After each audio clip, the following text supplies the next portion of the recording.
with ancient human ancestors. I would also mention Richard Lee has gone on to write the Dobie Juwanzi text, which is one of the best-selling texts for introductory anthropology classes in the country. You may also know the Dobie from the film The Gods Must Be Crazy. This was a feature film in the 1980s. Which highlighted the Dobie and their encounter with a Coke bottle that had fallen out of an airplane flying overhead. So, like any band-level society, the Dobie have only situational leadership. Elders are respected in the society. Elder men, elder women as well are more highly respected. But for the most part, it's highly egalitarian. And again, situational leadership, an especially good hunter will lead a hunting party. And he'll send one group around with a net, and he'll send another group around to push the animals up into the net and allow them to capture them. But then these hunting leaders will meld back into society and be just like everyone else. Their standard of living is like everyone else's. There's no chief, there's no headman, there's no other form of permanent leadership. Now, the Dobie are nomadic. They move around.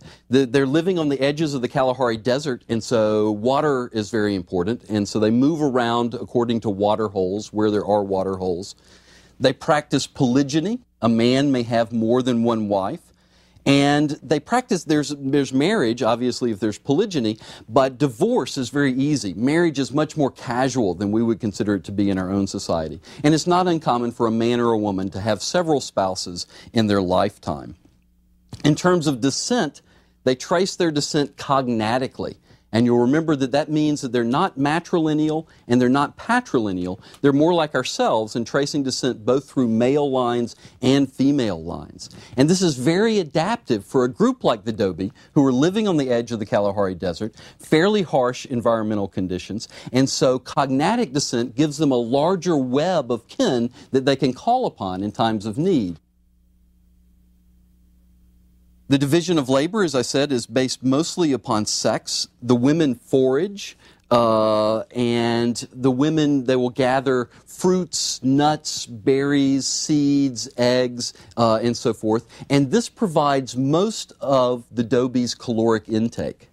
Men hunt, and this is a less important source of calories, but it's a very important social function, hunting. And meat is very highly valued.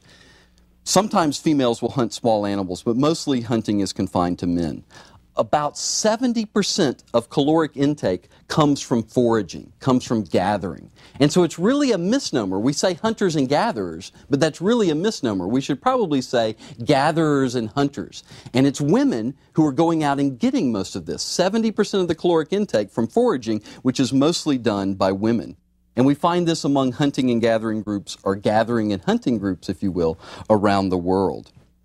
One of the staples are mongongo nuts. This is a staple of the Dobie diet. They will eat these mongongo nuts raw, or they will roast them. They also collect tubers, water tubers, and various sorts of fruits and nuts.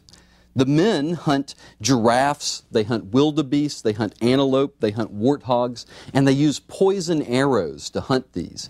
And they will shoot a giraffe, but the giraffe won't go. Giraffes are so big, it won't go down. The poison isn't powerful enough to kill these animals right away. And so they'll chase these animals for days at a time, sometimes 2, 3, 4, or 5 days, until the giraffe finally falls down and they're able to butcher him and bring the meat back to the camp. So only about 30% of calories come from hunting. There's an egalitarian ethic among hunting and gathering societies and among the Dobie. No status distinctions, a bit of distinction by age. We have the situational leadership, but everybody lives according to the same conditions.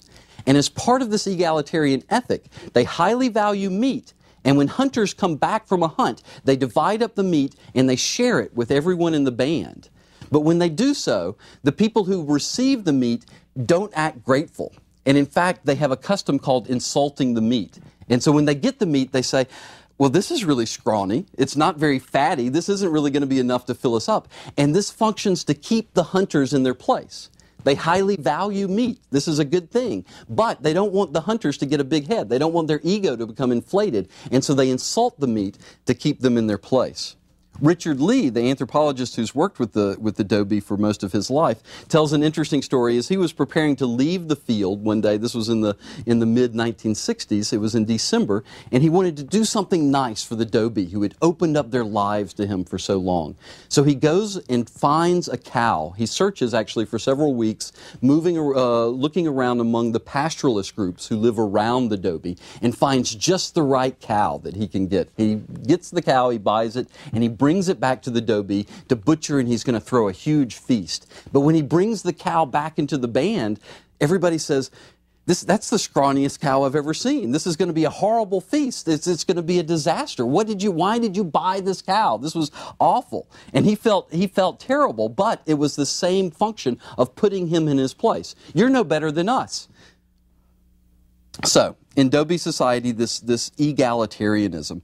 And there's also very little specialization. Everyone of the same sex does the same sorts of jobs. All the women go out and gather. All the men go out and hunt. There's very little specialization because everybody can do everything. All the men know how to make bows. All the men know how to make arrows. All the men know how to hunt. And so there's very little occupational specialization. No rich and poor, very little accumulation of stuff, of goods. Now, an interesting thing about the Dobie is that is the notion of affluence. And what is affluence? We generally think that the Dobie would be the least affluent society in the world. They're living on the margins of states, of pastoralism. They're living in this area of harsh ecological conditions, living hand to mouth in some ways. The anthropologist Marshall Solins, however, has suggested in a book called Stone Age Economics that actually anthropology has been very poor, has done a poor job of representing band-level societies because they've been viewed through the eyes of Western observers who are raised in a market economy. Solins says scarcity is a myth. Scarcity is a product of civilization. And he says that among primitive peoples, like the Dobie, among primitive economies, economy is art. It's not science. And it's fully integrated into society and culture. People trade to make friends more than to accumulate stuff. And Solins argues, actually, that the Dobie were the Dobie and other hunting and gathering societies were the original affluent societies. And why does he argue this? First of all, there's very little sense of private property. This is a mobile group. They will move around following game and following the harvest of nuts and tubers and so forth throughout the year. They set up temporary huts made out of wood and grass that they can break down very easily and just build a new one when they move to their next water hole where they'll live for a few months. So they accumulate very few possessions. Having a lot of possessions would actually be maladaptive in this context. You got to carry them around with you. And so if you have a lot of stuff, that's maladaptive for the environment. In addition, since everybody can make everything that's available, there's very little sense of envy. If I really like your spear, I'll go out and make one like yours. So there's very little sense of private property and little attachment to things. And in fact, there's fairly free lending and borrowing. And this is something that we'll come back to in a later lecture. But you don't even have to ask if you go and borrow something from someone else in your band. You can just go into their hut and borrow their spear or borrow their arrowheads or borrow their ostrich shell water containers, for example.